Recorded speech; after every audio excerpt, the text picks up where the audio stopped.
Vous êtes un habitué de la Côte Fleurie déjà? Un habitué, non, ça serait un bien grand mot. Mais j'y viens quand même régulièrement. J'ai de très très bons souvenirs, et à Deauville, et à Trouville, et à Cabourg, que j'aimais beaucoup. Donc chaque fois que je peux venir goûter un peu cette ambiance normande, toujours un peu entre deux, entre plaisir et nostalgie, ça me fait très plaisir. Moi j'aime bien l'entre-saison.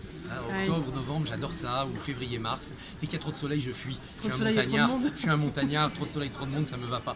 Et dans ces moments-là où il y a des grands moments déserts, on a l'impression que le ciel s'agrandit et que la mer se retire plus loin que d'habitude, je trouve ça absolument formidable. Et alors aujourd'hui, qu'est-ce que vous êtes venu faire précisément?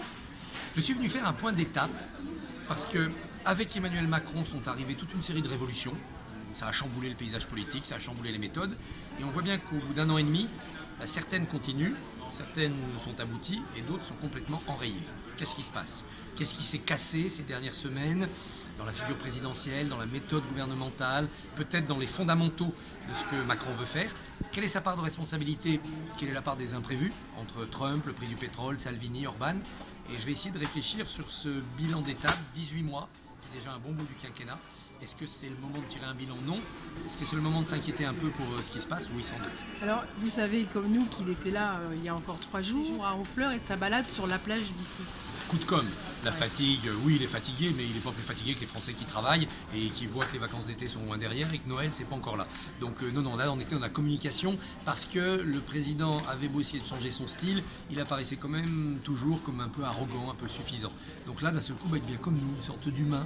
Jupiter est devenu humain, mais il est fatigué, donc il a besoin de se reposer. Bon, on a bien vu qu'il n'en était rien, il est sorti, il a fait un peu un bain de foule, il a continué à travailler, il a préparé son itinérance mémorielle, donc on était dans la communication. Ça n'a pas grand intérêt. Ce qui est intéressant, c'est de voir si sur le fond des choses, dans sa manière de s'adresser aux Français, et surtout dans sa manière de prendre les décisions, il passe à une phase 2 du macronisme.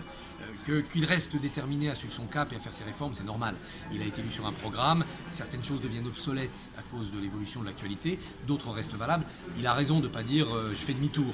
Rien n'a été pire pour François Hollande que de faire pendant 2 ans une politique et au bout de 2 ans d'en changer, de mettre Valls à la place de Hérault et de faire demi-tour.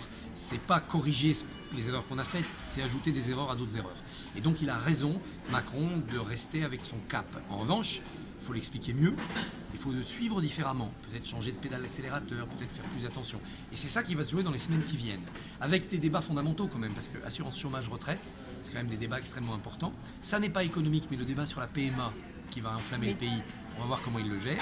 Et puis tout ça, ça nous donne rendez-vous le 26 mai, avec des élections certes européennes, mais qui sont des élections qui à la fois dépassent l'Europe. On va parler populisme, identité, donc vraiment on va être plongé dans le bain de l'actualité mondiale. Et puis des élections qui sont infra-européennes, parce que les Français vont donner une première sanction ou une première récompense à Macron. Et dernière question, sur Europe 1 ce matin, le président disait que sa cote de popularité était en baisse, il avait l'air de dire qu'elle n'allait pas arrêter de chuter et qu'il allait continuer à être impopulaire.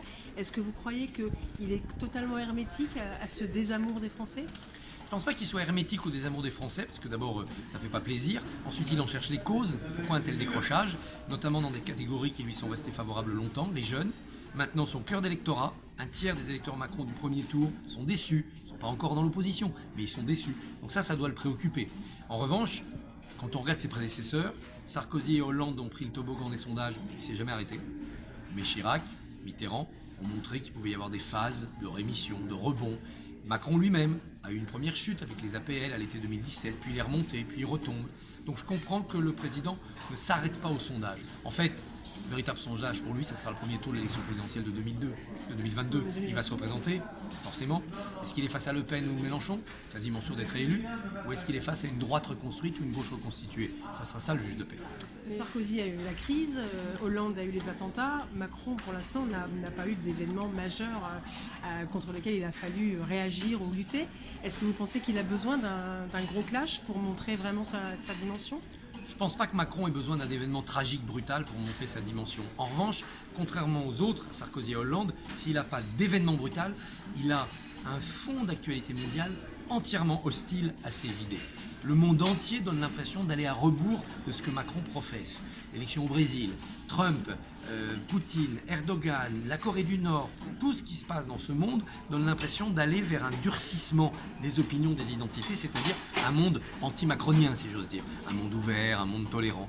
Et donc, ça, c'est un défi considérable à relever. Soit Macron a raison contre tout le monde, raison avant les autres, et il va du coup nous amener vers un futur plus radieux. Il sera pionnier, soit Macron a tort, et la France sera balayée, elle aussi, par un vent populiste et nationaliste bientôt.